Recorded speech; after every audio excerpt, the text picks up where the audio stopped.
കൂടി തുടരുന്നുണ്ട്. സുഹൈൽ, അക്കാര്യം തന്നെയാണ് നമ്മൾ ചോദിക്കുന്നത്. അതായത് ഇപ്പോൾ നിലവിൽ ഇങ്ങനെ ഒരു സമാധാന കരാറായിരിക്കുന്നു. 24 മണിക്കൂറിനകം പിന്മാറ്റം, സേനാ പിന്മാറ്റമൊക്കെ നടക്കുമെന്ന് പറയുന്നു. അതിനപ്പുറത്തേക്ക് നമുക്കറിയാം, ഇത് യുദ്ധകാര്യ മന്ത്രിസഭയിലേക്കൊക്കെ എത്തുമ്പോൾ സ്മോട്രിച്ചിനെ പോലെ, ഇസ്രായേൽ കാറ്റ്സിനെ പോലെയൊക്കെയുള്ള തീവ്ര വലതുപക്ഷ ആളുകൾ കൂടിയുണ്ട്. അപ്പോൾ അവരുടെയൊക്കെ ഒരു അഭിപ്രായം കൂടി എടുക്കണം. ഇനി അങ്ങനെ അംഗീകരിക്കുകയാണെങ്കിൽ സ്വാഭാവികമായിട്ടും അത് ഇസ്രായേലിന് മേൽക്കൈയുള്ള ഒരു കരാറായി തന്നെ മാറുമെന്നുള്ളത്. കാരണം നേരത്തെ ഹമാസിന്റെ നിരായുധീകരണമൊക്കെ ഇതിൽ വന്നതാണ്.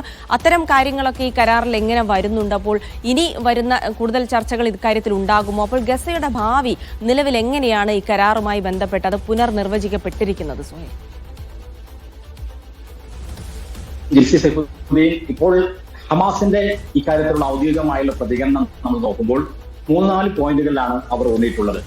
അതിൽ ഏറ്റവും പ്രധാനപ്പെട്ട ഒരു കാര്യം എന്ന് പറയുന്നത് ആദ്യത്തെ പാരഗ്രാഫിൽ തന്നെ എന്താണ് ഇപ്പോൾ വെടിനിർത്തലിന്റെ ആദ്യ ഘട്ടത്തിൽ തീരുമാനമായിരിക്കുന്നത് എന്നതിനെ കുറിച്ചുള്ള ചില സൂചനകൾ അവിടെ നമുക്ക് ലഭിക്കും. ഒന്ന്, ബന്ദികളെ സ്വാഭാവികമായും വിട്ടു നൽകണം. അതിന് പകരമായി 4 കാര്യങ്ങളാണ് ഹമാസ് പറയുന്നത്. ഒന്ന്, യുദ്ധം പൂർണ്ണമായും അവസാനിപ്പിക്കണം. രണ്ടാമത്തെ കാര്യം എന്ന് പറയുന്നത് ഇസ്രായേൽ സേന പൂർണ്ണമായും ഗസയിൽ നിന്ന് പിൻവാങ്ങണം. മൂന്നാമത്തേത്, സഹായങ്ങൾ ഒരു നിയന്ത്രണങ്ങളുമില്ലാതെ ഗസയിലേക്ക് വരണം. നാലാമത്തെ കാര്യം, പലസ്തീൻ തടവുകാർ, അത് ഹമാസ് ചില ആളുകളെ പട്ടിക കൈമാറിയിട്ടുണ്ട്. ആ പട്ടികയിൽ ഉള്ളവരെ പോലെ തന്നെ തിരിച്ചു കൊണ്ടുവരണം.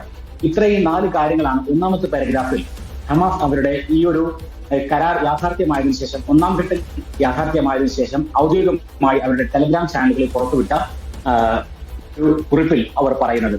രണ്ടാമത്തെ പാരഗ്രാഫിൽ അവർ ഡൊണാൾഡ് ട്രംപിനെ ഔദ്യോഗികമായി തന്നെ അഭിനന്ദിക്കുന്നു എന്നുള്ളതാണ്.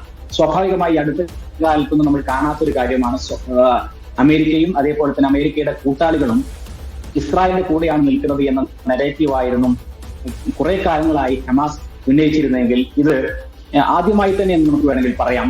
പൂർണ്ണമായും ഈ ഒരു ശ്രമങ്ങൾക്ക് നേതൃത്വം നൽകിയ ഡൊണാൾഡ് ട്രംപിനെ, US പ്രസിഡന്റിനെ ഈ ഹമാസിന്റെ വാർത്താക്കുറിപ്പിൽ അവർ അഭിനന്ദിക്കുന്നു. ഒപ്പം ഖത്തറിനെയും ഈജിപ്തിനെയും തുർക്കിയെയും എല്ലാം ഈ അഭിനന്ദിക്കുന്നു. പക്ഷേ മൂന്നാമത്തെ പാരഗ്രാഫിലേക്ക് വരികയാണെങ്കിൽ ഈ രാജ്യങ്ങളെല്ലാം, പ്രത്യേകിച്ചും അമേരിക്കൻ പ്രസിഡന്റ് ഡൊണാൾഡ് ട്രംപ് ഈ ഒരു ഒന്നാം ഘട്ട വെടിനിർത്തലിലെ ബന്ദികൾ വിട്ടു നൽകിയാൽ അതിന് പകരമായി ചെയ്യാനുള്ള പല കാര്യങ്ങളും ആ കരാറിലുണ്ട്. ആ കരാറിൽ നടപ്പിലാക്കും എന്നതിനൊരു അഷുറൻസ്, ഒരു ഗ്യാരണ്ടി വേണം.